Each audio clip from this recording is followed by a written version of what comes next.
Selamat sore pemirsa, Sumatera Utara hari ini kembali hadir menjumpai Anda edisi Kamis 4 Mei 2023 bersama saya Hafiz Eko.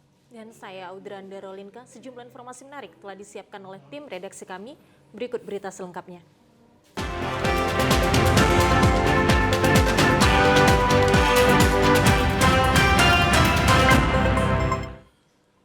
Pemirsa, AKBP Akhirudin Hasibuan, oknum polisi yang dipecat karena melakukan sejumlah pelanggaran dan terlibat dalam kasus penganiayaan yang dilakukan anaknya, mengajukan banding. Pengajuan banding yang dilakukan AKBP Akhirudin Hasibuan, oknum polisi yang dipecat dari kepolisian ini, setelah melaksanakan sidang kode etik Polri yang dilakukan di gedung Propam Polda Sumatera Utara beberapa waktu lalu.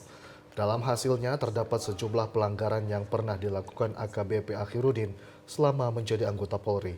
Salah satu perkara yang pernah dilakukan AKBP Akhirudin adalah terlibat penganiayaan terhadap juru parkir pada tahun 2017 lalu dan setidaknya ada 4 pelanggaran lainnya yang pernah dilakukan sehingga itu menjadi alasan pihak Polda Sumatera Utara melakukan pemberhentian tidak dengan hormat atau PTDH.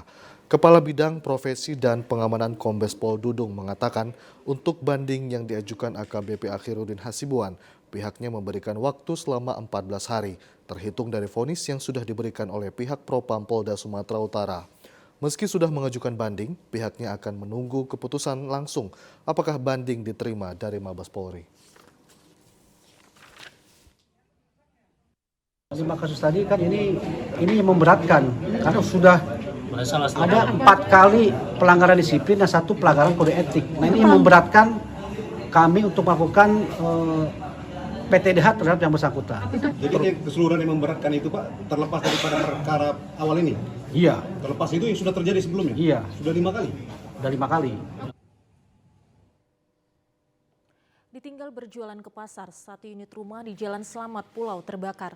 Akibatnya 2 orang yang merupakan kakak beradik yang masih balita tewas dalam peristiwa kebakaran tersebut.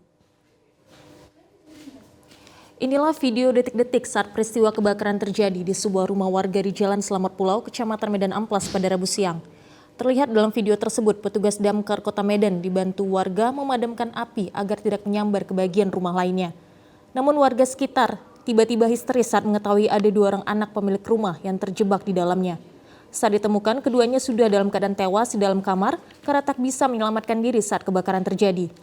Kadis P2K Kota Medan Muhammad Yunus mengatakan dalam peristiwa kebakaran tersebut, pihaknya menurunkan sebanyak 4 unit mobil pemadam. Yunus menyebut kedua jenazah korban lalu dievakuasi ke rumah sakit terdekat. Di kebakaran di Jalan Selamat Pulau nomor 12, lingkungan 6, Kelurahan Sitirjo 3, Kecamatan Medan Amplas.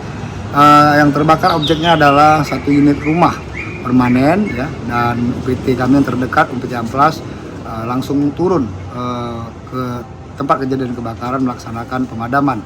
Dan berdasarkan laporan yang ada kami terima di lapangan bahwa ada 2 korban yang saat ini sudah dibawa ke rumah sakit terdekat dan sampai dengan laporan yang kami sampaikan bahwa korban tersebut telah meninggal dunia. Untuk armada yang diturunkan ada lebih kurang 4 unit armada, baik itu dari UPT 20 dan Mako sendiri. Dan untuk dugaan atau penyebab kebakaran masih dalam penyelidikan pihak terkait dan tim investigasi kami. Belum diketahui pasti penyebab terjadinya kebakaran yang merenggut nyawa 2 balita kakak beradik yang berusia 4 dan 3 tahun ini. Peristiwa kebakaran tersebut sudah ditangani oleh Polsek Patumbak dan Polrestabes Medan. Petugas tim laboratorium forensik Polri kembali melakukan olah tempat kejadian perkara lokasi jatuhnya wanita dari atas lift lantai 2 Gedung Bandara Internasional Kuala Namu, Kabupaten Deli Serdang. Terlihat petugas Lab 4 Polri kembali melakukan olah tempat kejadian perkara jatuhnya seorang wanita dari atas lift lantai 2 Gedung Bandara Internasional Kuala Namu. Pada saat pemeriksaan, pihak pengelola bandara terlihat menjelaskan bagaimana proses awal terjatuhnya korban dari dalam lift. Satu persatu komponen kontrol dicek petugas, mulai dari bagian luar lift, diantaranya tali besi pemberat hingga sensor lift. Olah TKP ini sempat menjadi tontonan pengunjung bandara, namun oleh petugas para pengunjung untuk menjauh dari lokasi, karena dikhawatirkan akan mengganggu jalannya proses olah TKP. Selain memeriksa fungsi controller pada lift, petugas juga sempat membuka dan menaiki lift dari lantai 1 hingga 2 terminal bandara. Agenda tersebut merupakan rangkaian dari proses penyelidikan pihak kepolisian dalam pengungkapan kasus tewasnya seorang wanita yang jatuh dari lift bandara Kuala Namu. Pihak kepolisian sejauh ini masih belum mau memberikan keterangan dan hal yang sama juga dilakukan pihak pengelola bandara untuk memilih bungkam.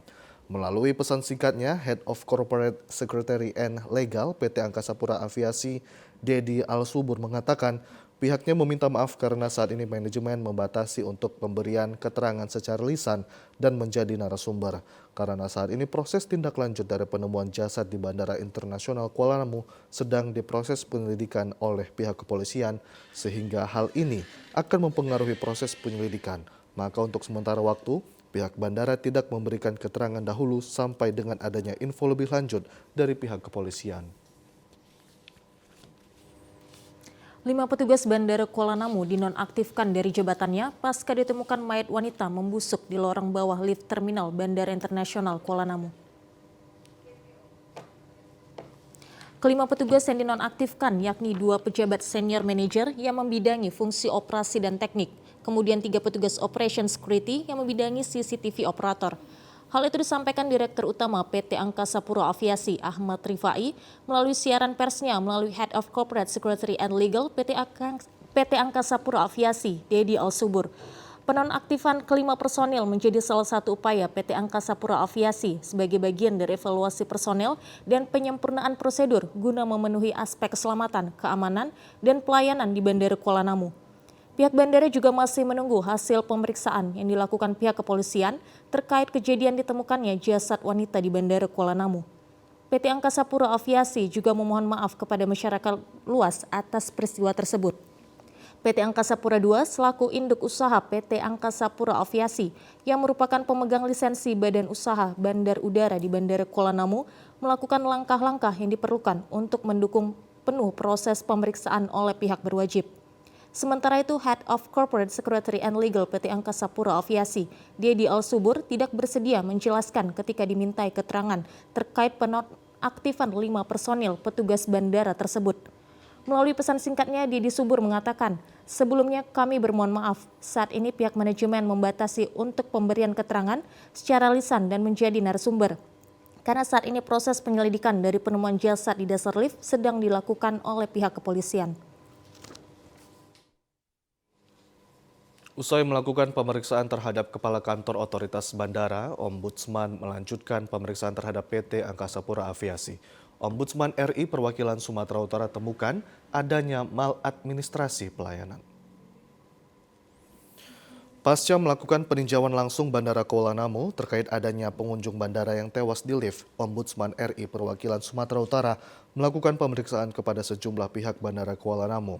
Setelah melakukan pemeriksaan terhadap otoritas bandara, Ombudsman RI Perwakilan Sumut juga memeriksa PT Angkasa Pura Aviasi selaku anak perusahaan dari PT Angkasa Pura II yang mengelola Bandara Kuala Namu di kantor Ombudsman RI Perwakilan Sumatera Utara di Jalan C. Besitang, Medan kemarin. Direktur Operasional dan Servis PT Angkasa Pura Aviasi Kuala Namu Herianto datang ke kantor Ombudsman RI Perwakilan Sumatera Utara tidak seorang diri.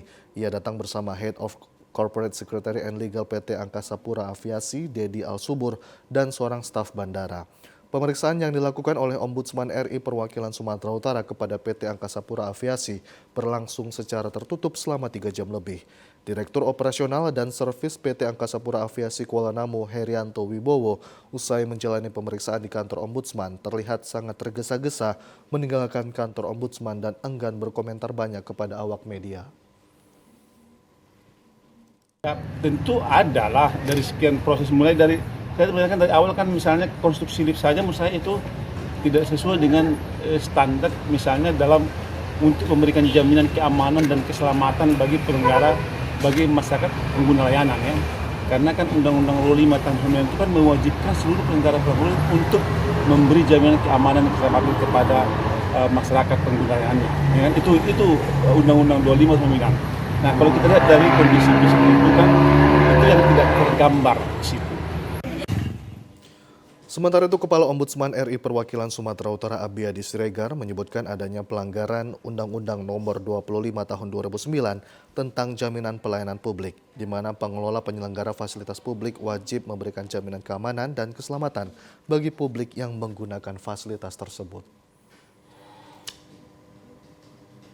Pemirsa, kami akan segera kembali dengan sejumlah informasi lainnya. Tetaplah bersama kami.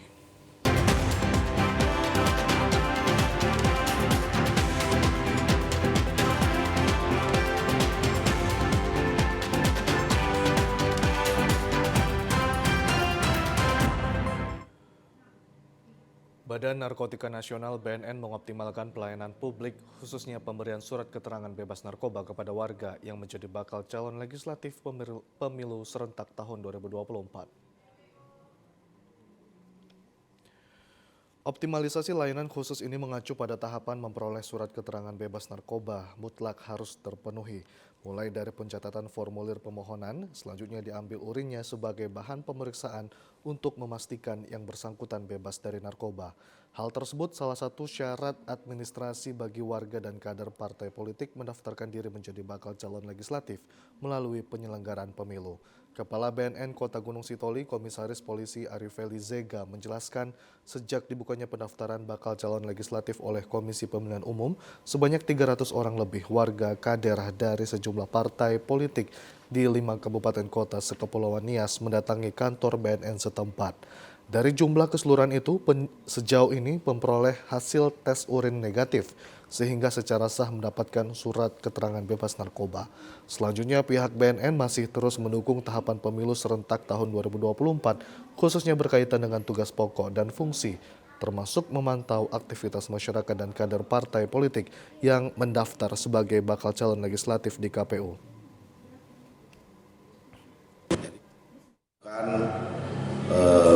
Pengetesan ya terhadap urin supaya betul bisa kita mengetahui apakah yang menjadi caleg ini bersih dari narkoba, sehingga kita bisa mengeluarkan surat keterangannya. Dan ini sudah 1 minggu ini sudah mulai datang para caleg untuk mengurus surat keterangan bersih narkoba ini.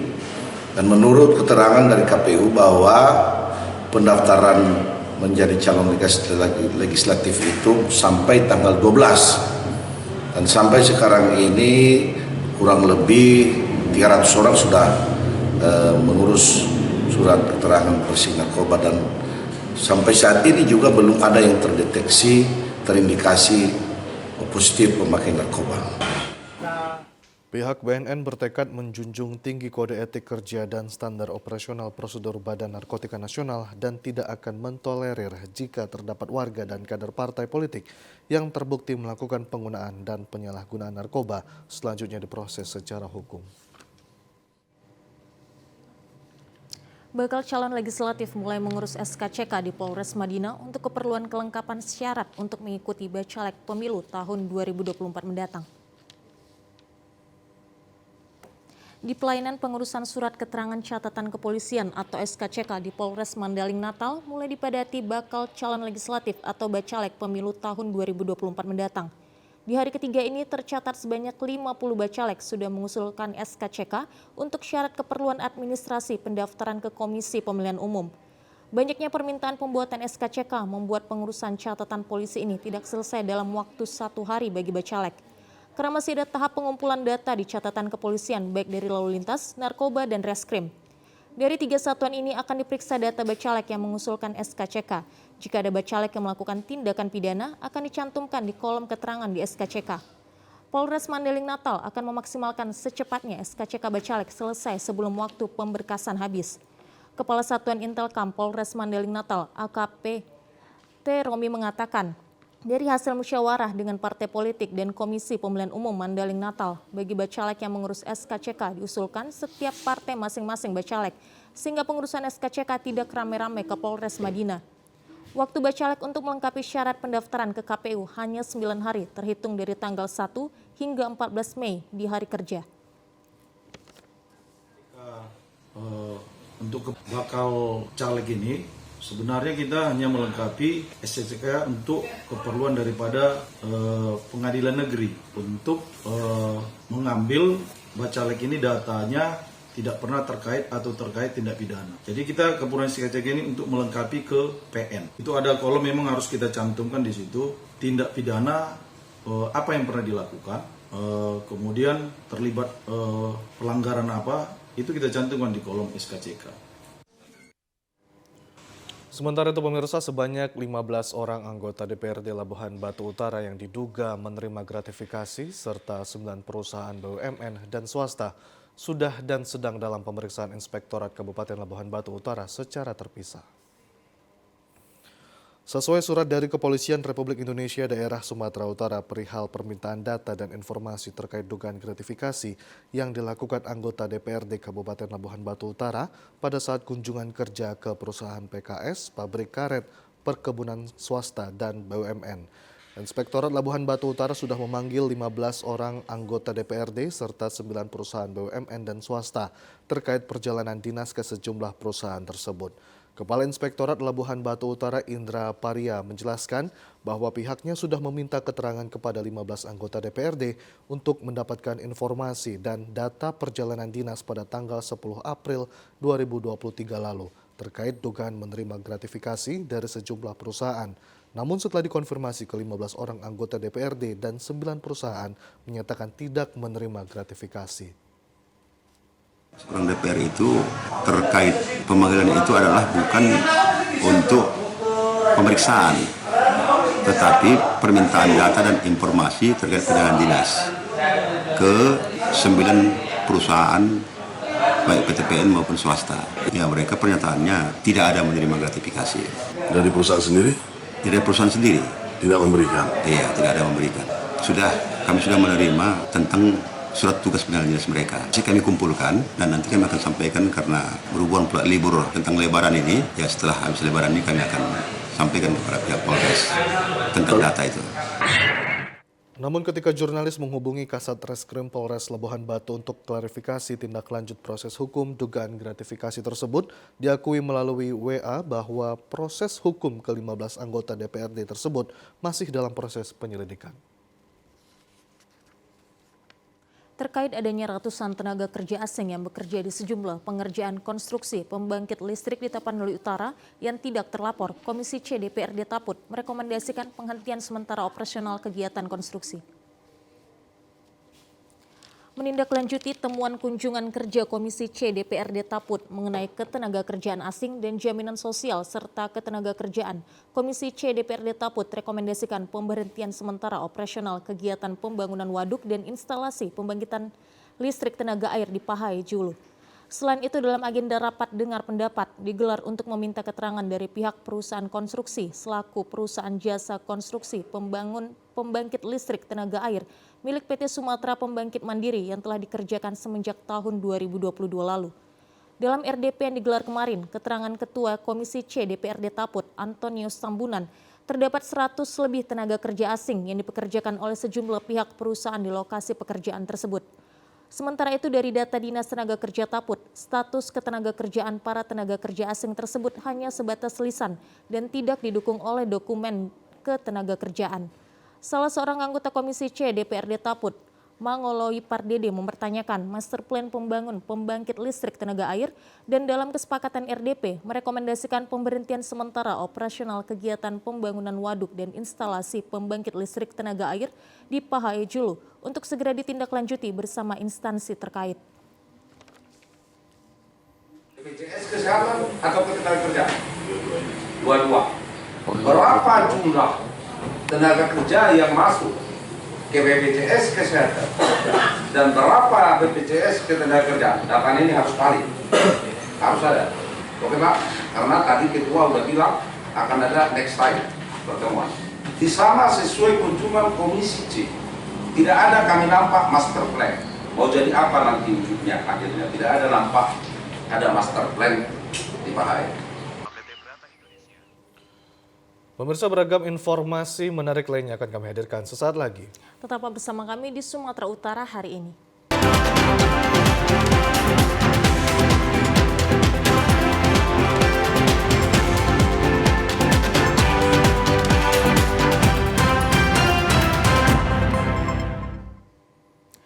kasih masih bersama kami di Sumatera Utara hari ini. Pemirsa, hadiri acara Halal Bihalal Idul Fitri 1444 Hijriah Dharma Wanita Persatuan Provinsi Sumatera Utara, Sekda Arif Sudarto Trinugroho, mengajak anggota Dharma Wanita Persatuan untuk tidak memamerkan gaya hidup mewah, terutama di media sosial. Ajakan ini disampaikan Sekretaris Daerah Arif Sudarto Trinugroho pada acara Halal Bihalal 1444 Hijriah Dharma Wanita Persatuan Provinsi Sumatera Utara di Aula Medan Club pagi tadi.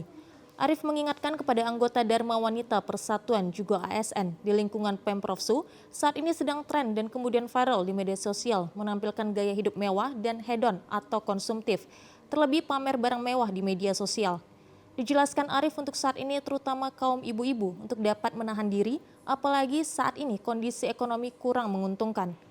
Meskipun rezeki yang kita peroleh dengan cara yang sah dan halal, namun menurut Arif, janganlah kemewahan ditunjukkan dengan diupload di media sosial yang akhirnya menimbulkan kecemburuan sosial dan bahkan akhirnya sebagian berakibat dengan urusan hukum. Ucapan, tindakan, dan sebagainya yang kita mungkin tidak sadari. Nah, inilah momen-momen seperti inilah kita gunakan untuk bisa saling bermaaf-maafan. Saya juga sebagai sekretaris daerah dan tentunya juga dengan istri saya sebagai ketua Dharma Wanita Persatuan Provinsi Sumatera Utara, kami juga memohon maaf kepada ibu-ibu sekalian jika selama ini ada hal yang kami kurang sadari. Kalau sengaja mungkin tidak pernah kami sengaja, tapi mungkin tidak disengaja, tidak kami sadari, ada yang menyinggung tentang ucapan dan tindakan kami yang kurang berkenan. Untuk itu kami mohon maaf. Sementara itu Ketua Dharma Wanita Persatuan Provinsi Sumatera Utara Dian Arif Trinugroho atas nama pribadi dan pengurus menyampaikan minal aidin wal faizin, mohon maaf lahir dan batin. Dian Arif menyampaikan acara Halal Bihalal telah rutin diagendakan setiap setelah Hari Raya Idul Fitri yang tujuannya untuk silaturahmi, maaf memaafkan baik secara pribadi maupun kelompok. Itu semua dilakukan tidak lain untuk mencari ridho Allah. Pada acara ini juga menghadirkan penceramah dari Al-Ustadz Syukri Albani MA yang mengangkat tema merajut kebersamaan dan ketaatan kepada Allah. Kita beralih ke informasi selanjutnya pemirsa, banyak warga Sumatera Utara khususnya kota Medan yang mengalami paspornya habis masa berlakunya karena tidak menyadari saat merayakan cuti bersama Lebaran 2023. Untuk itu kantor imigrasi kelas 2 Belawan berupaya memberi kemudahan kepada warga yang akan mengurus paspornya yang telah habis masa berlakunya sebagai dokumen perjalanan ke luar negeri. Hal tersebut disampaikan Kasih Tikim Kanim Imigrasi Belawan Johannes Surya Sanjaya kepada TVRI di kantornya di Jalan Serma Hanafiah, Kelurahan Belawan 1, Kecamatan Medan Belawan, Kota Medan kemarin. Menghadapi warga yang mau memperpanjang dan membuat paspor baru tersebut, kantor imigrasi kelas 2 TPA Belawan sangat terbuka dan bersungguh-sungguh serta bersemangat di dalam melaksanakan tugas-tugasnya untuk pemerintah. Pengurusan surat perjalanan untuk luar negeri di kantor imigrasi Belawan pada saat ini naik dari sebelumnya yang semula hanya sekitar 80 orang setiap hari, kini melonjak menjadi 120 orang. Diharapkan warga yang mau membuat paspor baru maupun yang akan memperpanjang paspornya harus melengkapi persyaratannya dengan membawa data diri seperti KTP elektronik, KK, dan akte lahir, ijazah, serta buku nikah. Pembuat paspor di kantor imigrasi kelas 2 TP Belawan sesuai dengan prosedur, jam kerja dan paspor bisa diambil di kantor imigrasi dalam jangka 3 hari kerja. Selain itu, para pembuat paspor datang sendiri, jangan melalui calo. Ini setelah kita cuti bersama, cuti lebaran selama kurang lebih 7-8 hari, itu meningkat permohonan paspor di imigrasi Belawan. Kuota paspor sendiri di imigrasi Belawan itu 80, namun prioritas dan walk-in yang percepatan juga meningkat sekitar 20-30 per hari, jadi total sekitar 110-120.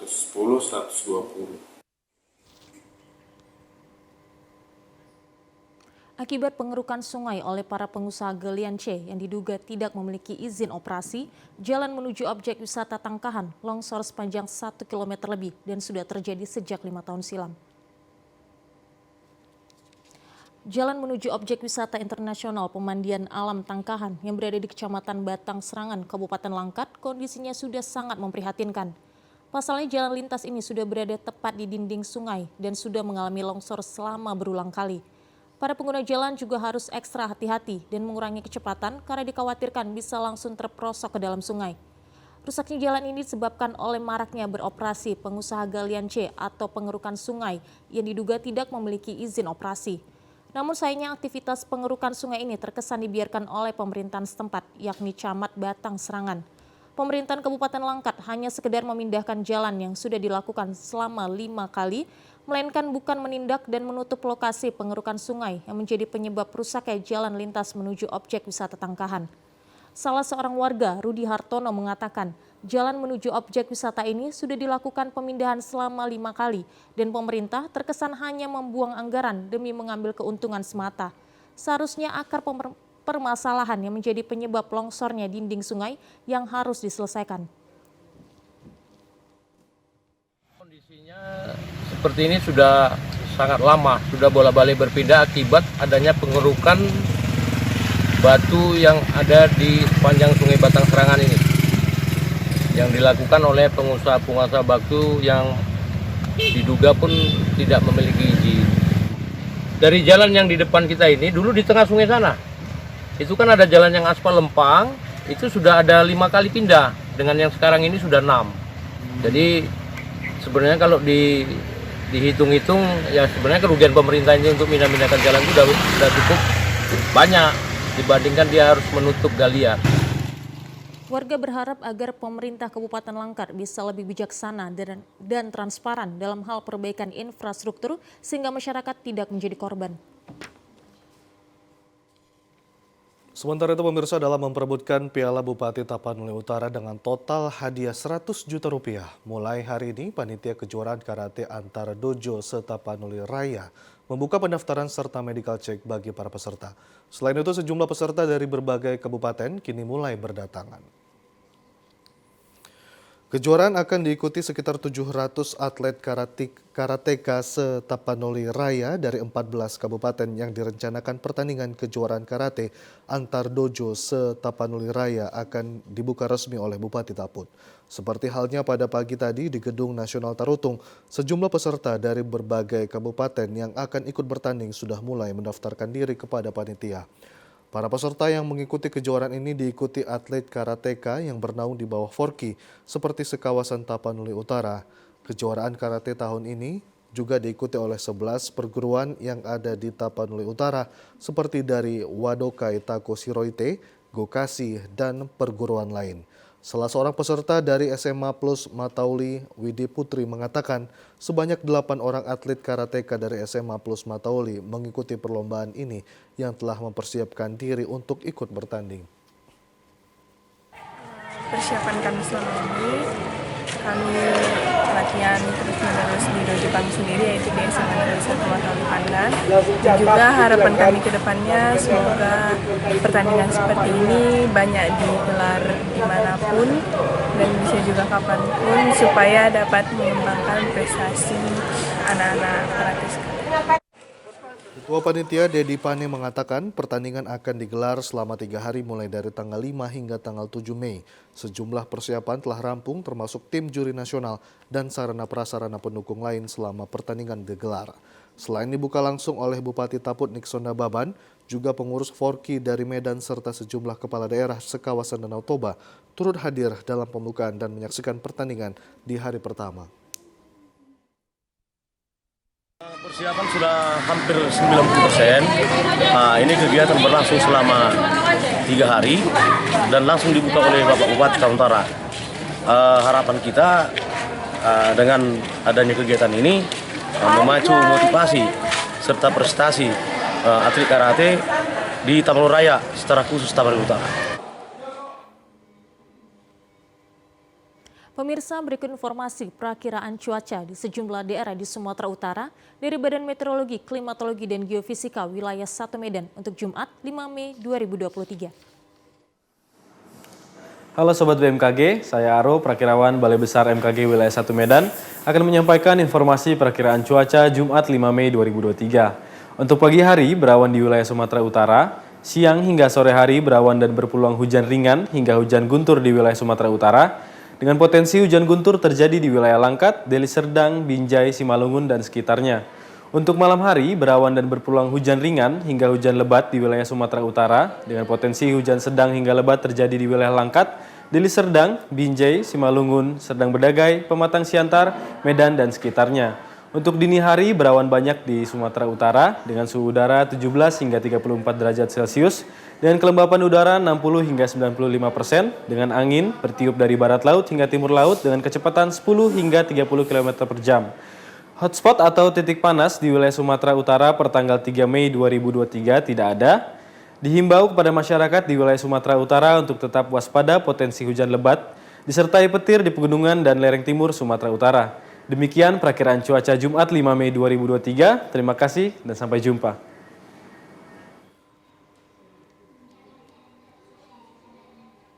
Ya, pemirsa, sejumlah informasi aktual lainnya akan kami hadirkan sesaat lagi. Tetaplah bersama kami di Sumatera Utara hari ini. Informasi tadi sekaligus menutup perjumpaan kita pada sore hari ini. Saya Hafiz Eko Diantoro. Dan saya Udrando Rolinka mengucapkan terima kasih atas perhatian Anda. Selamat sore dan sampai jumpa.